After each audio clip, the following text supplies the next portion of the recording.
गांव में पुट्ठा नाम का बेहद आलसी और कामचोर व्यक्ति रहा करता था। उसके आलसीपन के कारण गांव के सभी लोग उससे बेहद परेशान थे। वह सारा दिन पड़े पड़े बस ऊंचे ऊंचे सपने देखा करता था। आज भी वो एक खेत में एक पेड़ के नीचे आंखें बंद करके लेटा हुआ था कि तभी खेत के मालिक चौधरी की आवाज उसके कानों में टकराई। यहाँ क्या कर रहा है पुट्ठा? तुझे मैंने यहाँ काम पर रखा है या आराम करने के लिए? हैं? कौन है भाई जिसने मुझे सपनों से जगा दिया? अरे अपनी सोई हुई आंखें फाड़ कर तो देख, मैं हूँ इस खेत का मालिक। अरे आप हैं चौधरी जी? ये क्या, अभी अभी तो आकर लेटा हूँ चौधरी जी। क्या आपके खेत में काम करके कुछ देर आराम भी नहीं कर सकते? पिछले 3 घंटों से तुझे इसी पेड़ के नीचे लेटा देख रहा हूँ। बाकी सब लोग मेहनत से फसल काटने में जुटे हुए हैं और तू तो यहाँ पर ऐसे आराम कर रहा है जैसे कि तू इस खेत का मालिक हो। चिंता मत कीजिए चौधरी साहब, एक दिन वो भी आएगा जब मैं तुम्हारे जैसे न जाने कितने खेतों का मालिक बनूंगा। दरअसल बात यह है कि ये छोटे मोटे काम मेरे लिए नहीं बने हैं, मैं कुछ बहुत बड़ा करने के लिए बना हूँ। हाँ पुट्ठा, मैं तो तुझे धक्के देकर उसी दिन निकाल देता जिस दिन मैंने तुझे काम पर रखा था, मगर क्या करूं, तेरी पत्नी के आंसू देखकर मैं पिघल गया। लेकिन अब मैं और ज्यादा तुझे बर्दाश्त नहीं कर सकता। मैं यहाँ पर मजदूरों को काम करने की तनख्वाह देता हूँ, आराम करने की तनख्वाह नहीं देता। ठीक है, अगर आप मुझे काम पर नहीं रखना चाहते तो मुझे कोई फर्क नहीं पड़ता, लेकिन 10 दिन जो मैंने जी तोड़ करके मेहनत की है उसके पैसे तो मुझे दे दो। तेरा दिमाग तो ठीक है पुट्ठा, पिछले 10 दिनों में तूने 12 घंटों में 12 मिनट भी काम नहीं किया। किस बात के पैसे? देखो चौधरी, किसी गरीब को दबाना अच्छी बात नहीं होती। अरे आपने फिल्मों में नहीं देखा क्या, जब भी कोई अमीर आदमी किसी व्यक्ति को उसकी तनख्वाह नहीं देता था तो वो गरीब डाकू बन जाता था। भाई पुट्ठा की बात सुनकर चौधरी हंसने लगा। डाकू बनने के लिए भी बहुत मेहनत लगती है पुट्ठा, पता है तुझे? बंदूक उठानी पड़ती है, घुड़सवारी करनी पड़ती है। तुझसे तो वो भी नहीं होगा। इससे पहले कि मैं तुझे धक्के देकर यहां से निकाल दूं, सीधी तरह से यहां से मेरी आंखों के सामने से दूर हो जा।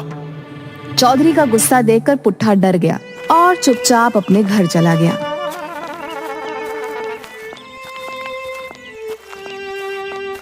दोपहर के वक्त पुट्ठा को घर पर देखकर उसकी पत्नी शर्मिली को गुस्सा आ गया। अरे इतनी जल्दी काम से कैसे आ गए? तुम्हारा काम तो शाम को खत्म होता है ना? चौधरी ने मुझे काम से निकाल दिया। काम से निकाल दिया? लेकिन क्यों? अरे मैं उसके खेतों में 10 मजदूरों के बराबर जी तोड़ मेहनत करके काम कर रहा था। कुछ मिनट पेड़ के नीचे आराम करने के लिए क्या बैठ गया है, वो बुरी तरह से भड़क गया। हे भगवान, बड़ी मुश्किल से तो चौधरी के सामने आंसू बहाकर तो तुम्हें काम दिलवाया था, लेकिन तुम्हें वहां से भी निकाल दिया गया। आखिर तुम्हारा ये आलसपन कब जाएगा? कब तुम कामचोर से एक मेहनती इंसान बनोगे? गांव की सारी औरतें मेरा मजाक उड़ाती हैं। अरे तुम उनकी बातों पर ज्यादा ध्यान मत दिया करो। कितनी बार कहा है कि औरतों की तो आदत ही है एक दूसरे का मजाक बनाना। तुम्हें अपनी पत्नी का मजाक उड़वाना तो मंजूर है, लेकिन काम करना मंजूर नहीं है। अरे और पत्नियों को तो शिकायत रहती है कि उनके पति उनके साथ ज्यादा समय नहीं बिता पाते। तुम्हें तो खुश होना चाहिए शर्मिली कि तुम्हारा पति तुम्हारे हमेशा आसपास रहता है। इस तरह से तुम्हारे आसपास होने से मुझे क्या फायदा? इससे तो अच्छा तुम गायब हो जाओ। रसोई घर में कल रात ही आटा खत्म हो गया और राशन भी बिल्कुल नहीं है। मुझे कोई मतलब नहीं है, कहीं से भी लाओ पर राशन लेकर आओ। मैं राशन कहाँ से लेकर आऊंगा शर्मिली? चौधरी ने मुझे 1 पैसा भी नहीं दिया। पैसे काम करने के दिए जाते हैं, आराम करने के लिए नहीं दिए जाते। जो भी हो, मैं तुम्हें काम पर लगवाते लगवाते तंग आ चुकी हूँ। जाओ किसी से उधार मांग कर लाओ या डाका डाल कर लाओ, लेकिन आज तुम्हें महीने भर का राशन लेकर आना है। उसके बाद तुम महीने भर आराम से चाहे तो सोते रहना। मैं तुमसे कुछ नहीं बोलूंगी। और सुनो, राशन लिए बगैर घर में घुस मत जाना। इतना कहकर शर्मिली ने वहां रखा चाकू गुस्से से उठा लिया। ये क्या कह रही हो शर्मिली? मैं तुम्हारा पति हूँ, क्या तुम मुझे मारकर विधवा बनोगी? इससे तो अच्छा मैं विधवा ही सही रहूंगी। कम से कम मुझे सुकून तो होगा कि मैं विधवा हूँ, मेरा पति मर चुका है। शर्मिली का गुस्सा देख पुट्ठा तुरंत बाहर आ गया और बड़बड़ाते हुए बोला, हे भगवान, बच गया आज। ये शर्मिली को आज क्या हो गया? आज तो मेरी खैर नहीं। आज तो शर्मिली ने साक्षात काली का रूप ले लिया। लेकिन मैं राशन कहाँ से लेकर आऊंगा? गांव के हर व्यक्ति से तो मैं उधार मांग चुका हूँ। कोई तरकीब तो निकालनी पड़ेगी, नहीं तो आज शर्मिली मुझे नहीं छोड़ेगी। हाँ। तभी शर्मिली अंदर से चीख कर बोली, बाहर खड़े मत रहो, महीने भर का राशन लेकर आओ। जाता हूँ। पुट्ठा तेजी से बाजार की ओर चल दिया।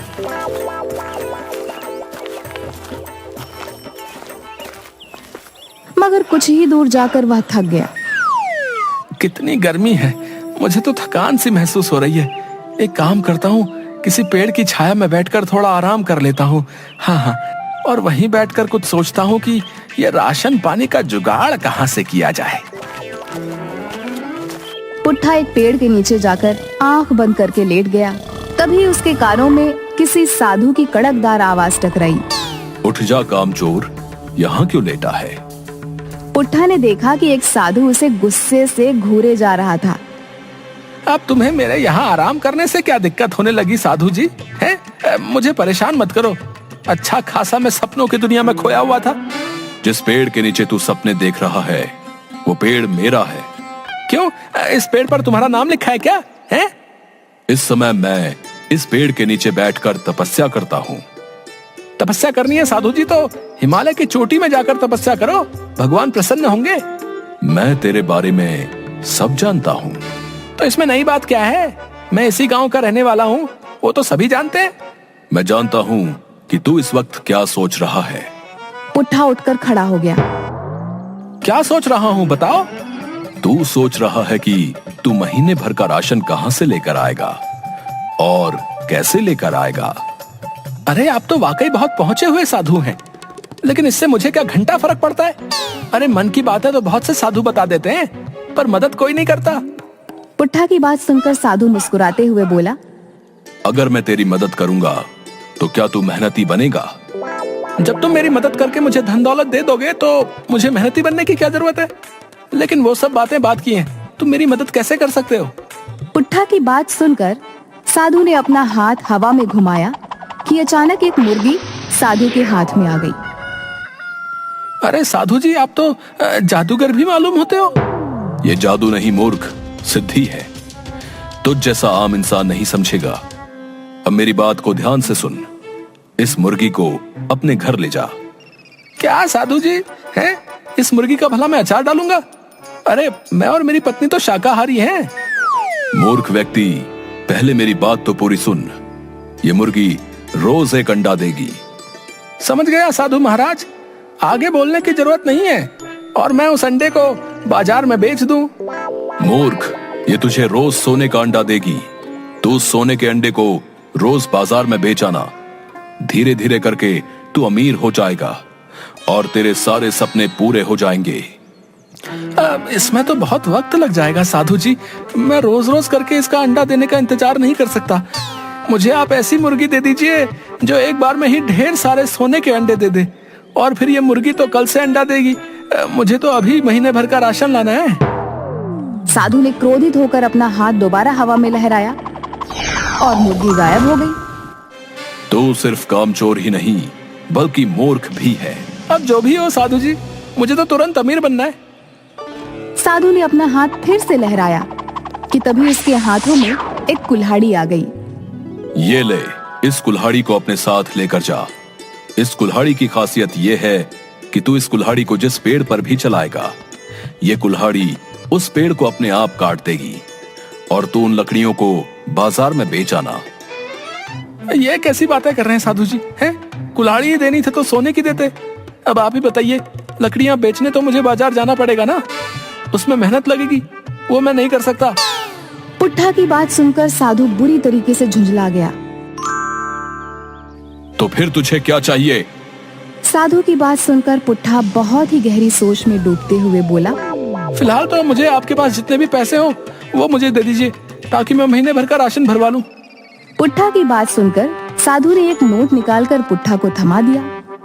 ये ले। ये तो सिर्फ 50 रुपए है। इससे महीने भर का राशन तो क्या, आज का भी राशन नहीं आ पाएगा। आपको पता भी है महंगाई कितनी हो गई है? कहाँ तो आप सोने का अंडा देने वाली मुर्गी मुझे दे रहे थे, और आपकी अपनी जेब से निकला क्या सिर्फ 50 रुपए? मूर्ख व्यक्ति, मैं अपने पास सिर्फ उतने ही पैसे रखता हूं जितना मैं अपने पेट में अन्न ग्रहण कर सकूं। बाकी सिद्धि और मोह माया की बातें तेरे जैसा बेवकूफ क्या जाने। तेरा कुछ नहीं हो सकता। इतना कहकर साधु वहां से चला गया। चलो कम से कम 50 रुपए तो मिले। पुट्ठा 50 रुपए लेकर बाजार घूमने लगा। तभी पुट्ठा की नजर गांव में बनी एक नई छोटी सी दुकान पर पड़ी, जहां पर गरम गरम समोसे बन रहे थे।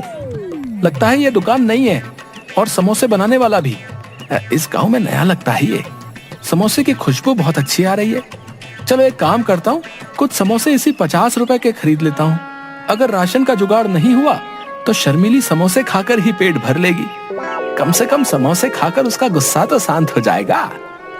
पुट्ठा सीधा समोसे की दुकान पर चला गया। पुट्ठा दुकानदार से बोला, लगता है इस गांव में नए हो। जी बाबू साहब, कुछ दिन पहले ही मैंने दुकान खोली है। सुना है इस गांव में काफी खुशहाली है। हाँ हाँ वो तो है। वैसे एक समोसा कितने का दे रहे हो? 5 रुपए का एक समोसा है। इस महंगाई ने भी कमर तोड़ दी है भैया। हमारे बचपन में 1 रुपए के 5 समोसे आया करते थे। वो जमाने लद गए साहब। शहर में तो ये समोसा 10 रुपए का मिलता है। सही है, ये लो 50 रुपए। 10 समोसों का पैकेट बना देना। मैं कुछ देर बाद आपसे आकर ले लूंगा, ठीक है? ठीक है। पुट्ठा समोसे वाले को पैसे देकर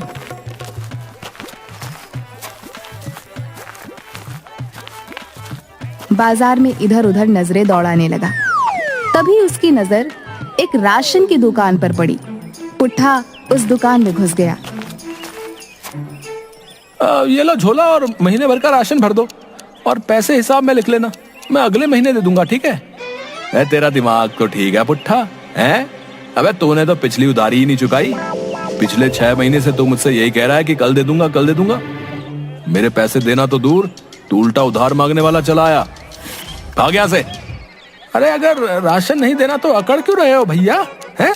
आपको किसी गरीब की बेइज्जती करते हुए शर्म नहीं आती? अबे तू पिछला उधार दिया नहीं और नया उधार मांगने और आ गया। तेरी आरती उतारू क्या है बे? देख पुट्ठा, मैं तुझे 1 रुपए का भी उधार नहीं देने वाला। सबसे पहले पिछली उधारी चुका, और उसके बाद जो भी सामान खरीदना है नगद खरीद। तभी दुकानदार के पास उसका नौकर भोला आ गया।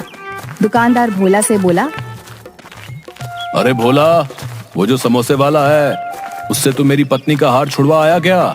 हाँ साहब, मैंने उसे पूरे पैसे दे दिए। भोला की बात सुनकर पुट्ठा सोच में पड़ गया। उसने आंखों के इशारे से भोला को अपनी ओर बुलाया। इतनी बड़ी राशन की दुकान का मालिक होकर इसने उस समोसे वाले को अपनी पत्नी का हार क्यों दे दिया? अरे वो समोसे वाला जो है ना, समोसे के साथ साथ ब्याज का भी काम करता है। मालिक को पैसों की जरूरत थी, तो उन्होंने अपनी पत्नी का हार समोसे वाले के यहाँ गिरवी रख दिया। आज पैसे देकर वो हार छुड़वा लिया। तभी पुट्ठा के दिमाग में एक विचार आया। बड़ा अकड़ रहा था ना, अभी तुझे बताता हूँ।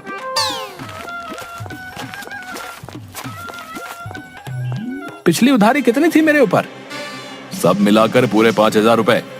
मैं जानता था तुम मुझे उधार नहीं दोगे, इसीलिए मैं अपनी पत्नी की अंगूठी चुपके से ले आया था, और मैंने उसे 10,000 रुपए में समोसे वाले के पास गिरवी रख दिया था। तुम एक काम करो, पूरे 5,000 रुपए का राशन मुझे दे दो, और अपने नौकर भोला को मेरे साथ समोसे वाले के यहाँ भेज दो। मैं समोसे वाले से पैसे दिलवा लूंगा। पुट्ठा की बात सुनकर दुकानदार सोच में पड़ गया। तेरी बीवी के पास सोने की अंगूठी कहाँ से आई बे? अरे मैं कामचोर हूँ, लेकिन मेरी बीवी अच्छे परिवार की है। उस बेचारी को तो पता भी नहीं है कि मैंने उसकी अंगूठी गिरवी रख दी है। दुकानदार ने पुट्ठा की बात पर यकीन कर लिया और पूरे 5,000 का राशन उसे दे दिया और भोला को पुट्ठा के साथ भेज दिया। पुट्ठा उस समोसे वाले से दूर जाकर खड़ा होकर बोला, अरे समोसे वाले भैया। जी भैया। वो 10 का पैकेट तुम भोला को दे देना। ठीक है भैया।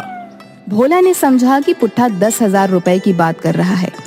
पुट्ठा भोला से बोला, 10 का पैकेट ले, अपने मालिक के मुंह पर मार देना।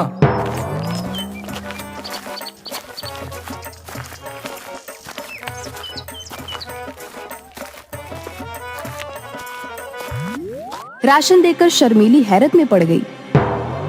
ये महीने भर का राशन कहाँ से ले आए तुम? अरे तुमने ही तो कहा था चोरी करके लाओ या डाका डाल कर लाओ, कहीं से भी लाओ, तो मैं ले आया भाई। हे भगवान, उस वक्त मैं गुस्से में थी। तुमने कहीं वास्तव में चोरी तो नहीं की? अरे नहीं नहीं शर्मीली, इस बार मैंने अपना तेज दिमाग का इस्तेमाल किया है। अब देखना, कुछ ही दिनों में मैं तुम्हें रानी बना दूंगा, रानी। हाँ। पुट्ठा ने इतना कहा ही था कि तभी राशन वाला पुलिस लेकर वहां पहुंच गया और पुट्ठा की सारी करतूत पुट्ठा की पत्नी को बता दी।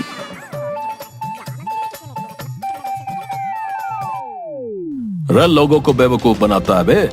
चल थाने ले जाकर तेरी वो पिटाई करूंगा कि तू लोगों को बेवकूफ बनाना भूल जाएगा। मुझे माफ कर दो थानेदार साहब, मैं आइंदा ऐसी हरकत नहीं करूंगा। रे तू माफी के लायक नहीं है, तू एक शातिर ठग है। फिल्मी स्टाइल में लोगों से ठगी करता है। जरूर तूने राजू चाचा मूवी देखी होगी। न, मैंने ऐसी कोई फिल्म नहीं देखी थानेदार साहब। अबे अगर ऐसी कोई मूवी नहीं देखी तो फिर उसी स्टाइल में ठगी करने का विचार तेरे दिमाग में कैसे आ गया? इन्हें माफ कर दीजिए थानेदार साहब, इनकी तरफ से मैं माफी मांगती हूँ। ये जो राशन दुकानदार साहब को बेवकूफ बनाकर लाए हैं, मैं वो पूरा राशन वापस करने को तैयार हूँ। इतना कहकर शर्मीली ने सारा राशन उस दुकानदार को पकड़ा दिया। पुलिस वाले को तो शर्मीली के ऊपर तरस आ गया और उसने पुट्ठा को छोड़ दिया।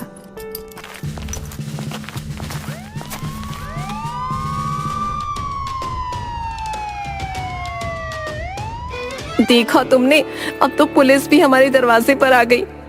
मुझे माफ कर दो शर्मीली, मैं कल से अपनी काम चोरी की आदत छोड़ दूंगा और मेहनती बन जाऊंगा।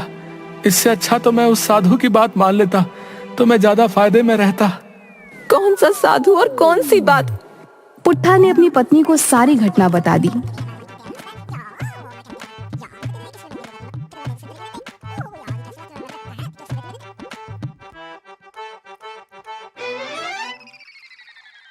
साधु ने बिल्कुल सही कहा था, तुम वाकई एक बेवकूफ आदमी हो। अपने नाम के मुताबिक पुट्ठा के पुट्ठा ही रहोगे। उस रात शर्मीली और पुट्ठा भूखे ही सो गए और अगली सुबह शर्मीली जब आंख खोलती है तो शर्मीली ने देखा उसके बगल में कुछ पैसे रखे हुए थे। शर्मीली ने तुरंत अपने पति पुट्ठा को उठाया। ये पैसे कहाँ से आए? पैसों को देखकर पुट्ठा सोच में पड़ गया। तभी सामने वही साधु प्रकट होकर बोला, ये पैसे मैंने रखे हैं बेवकूफ, क्योंकि तूने मुझसे पैसे ही मांगे थे। चाहता तो मैं तुझे सोना चांदी भी दे सकता था, लेकिन उससे तू और कामचोर हो जाता। इन पैसों से अपने घर का महीने भर का राशन ले आना और इनमें से जो कुछ पैसे बचेंगे तो उन बचे हुए पैसों से कोई छोटा मोटा कारोबार कर लेना और मेहनत से पीछे मत हटना। मुझे माफ कर दीजिए साधु महाराज, मैं मेहनत से अब पीछे नहीं हटूंगा। हाँ। साधु मुस्कुराता हुआ वहां से गायब हो गया और पुट्ठा देखते ही देखते मेहनती और एक सफल कारोबारी बन गया। कुछ ही सालों में वो गांव का सबसे अमीर आदमी बन गया। आज पुट्ठा की गिनती सफल व्यापारियों में होती है।